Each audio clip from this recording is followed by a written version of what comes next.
प्रणाम। आज मैं महादेव जी, देवाधिदेव महादेव, इनके 12 ज्योतिर्लिंग के बारे में कुछ बोलूँगी। कैसे करके जाने से सरलता से आप जा सकते हैं। तो इसके पहले मैंने सबसे पहले काशी विश्वनाथ बनारस में काशी विश्वनाथ जी का मैंने दर्शन किया था। वहीं से आप चाहें तो केदारनाथ जी का भी और बद्रीनाथ धाम का भी दर्शन कर सकते हैं। उसके बाद वैद्यनाथ धाम, और वैद्यनाथ धाम के बाद मैंने अपने सुविधा अनुसार उज्जैन के महाकालेश्वर जी, वहीं से बस छूटती है और बस से मैंने ओंकारेश्वर महादेव का दर्शन किया। वह भी सावन का ही सोमवार था, पहला सोमवार, जिसमें मैंने ममलेश्वर महादेव और ओंकारेश्वर महादेव के नर्मदा नदी के तट पर शुभ यात्रा और अभिषेक का भी दर्शन करने का सौभाग्य मुझे प्राप्त हुआ। उसके बाद नासिक में आकर के त्र्यंबकेश्वर महादेव, वही करीब में ही छोटा केदारनाथ भी है, उसका दर्शन किया जा सकता है। और नासिक से बस स्टैंड से आप गृष्णेश्वर महादेव जी का दर्शन करिए। गृष्णेश्वर महादेव जी का दर्शन करने के बाद वहीं से शनि सिंगापुरी का भी दर्शन किया जा सकता है और शिरडी के साईं बाबा, इसको दर्शन करके आप सीधा नासिक आ जाइए। और नासिक आने के बाद बस स्टैंड से भीमा शंकर के लिए आपको बस मिल जाएगी।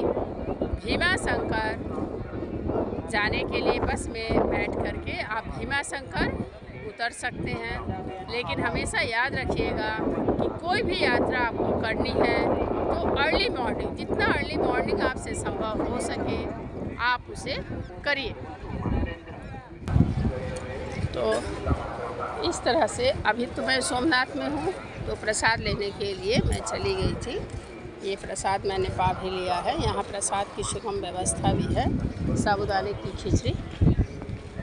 तो ओंकारेश्वर महादेव और ममलेश्वर महादेव का शोभा यात्रा देखने का भी शुभ अवसर प्राप्त हुआ। नर्मदा नदी में स्नान का भी बहुत महत्व है।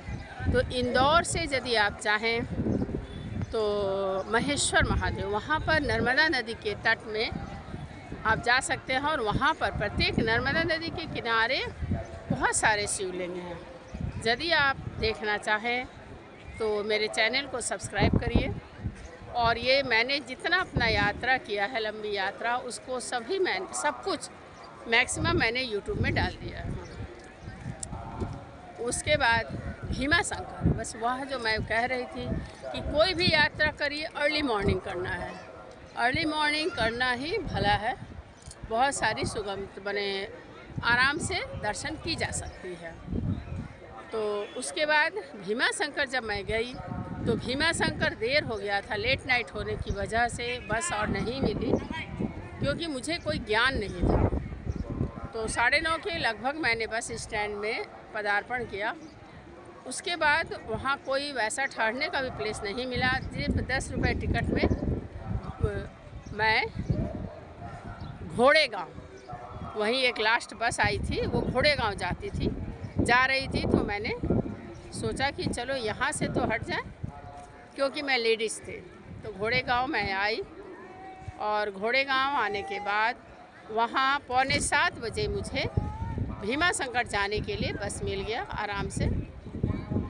तो यही यात्रा, यदि मैं वहाँ मंजर में यदि मैं 3:30 या 4 बजे तक पहुँची होती, 3 के पहले पहुँची होती, तो निश्चित रूप से भीमा शंकर में मैं रात को पहुँच जाती और अर्ली मॉर्निंग भीमा शंकर का मंगल आरती का भी दर्शन कर पाते हैं। दोबारा मैं फिर से जाऊंगी, अपने परिवार को लेकर के जाऊंगी। और भी यदि कोई मुझसे जाना चाहेंगे मेरे साथ, उनको भी मैं ले जाऊंगी।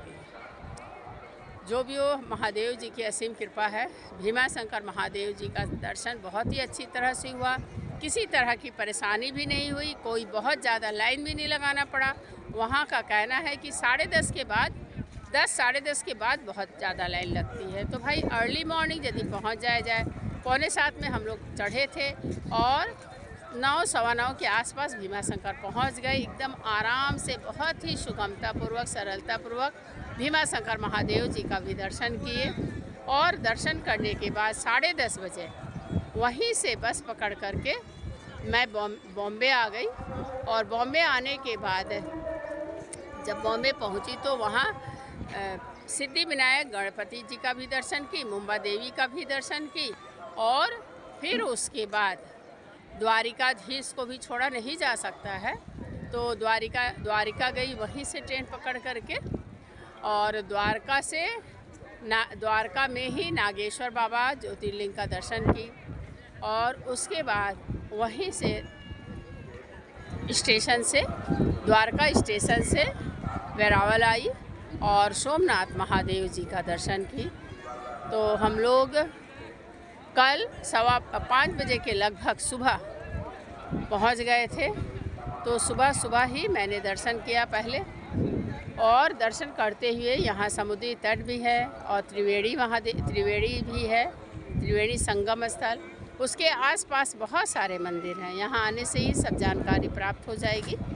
और यदि कोई इसके पहले यहाँ का भ्रमण कर चुके हैं तो उनसे आप एक्सपीरियंस ले ही सकते हैं। तो इस तरह से आज के शुभ अवसर पर मैंने अपना 11 ज्योतिर्लिंग का दर्शन किया है। और एक केदारनाथ बाबा जब बुलाएंगे निश्चित रूप से वहाँ भी मैं पहुँच जाऊँगी।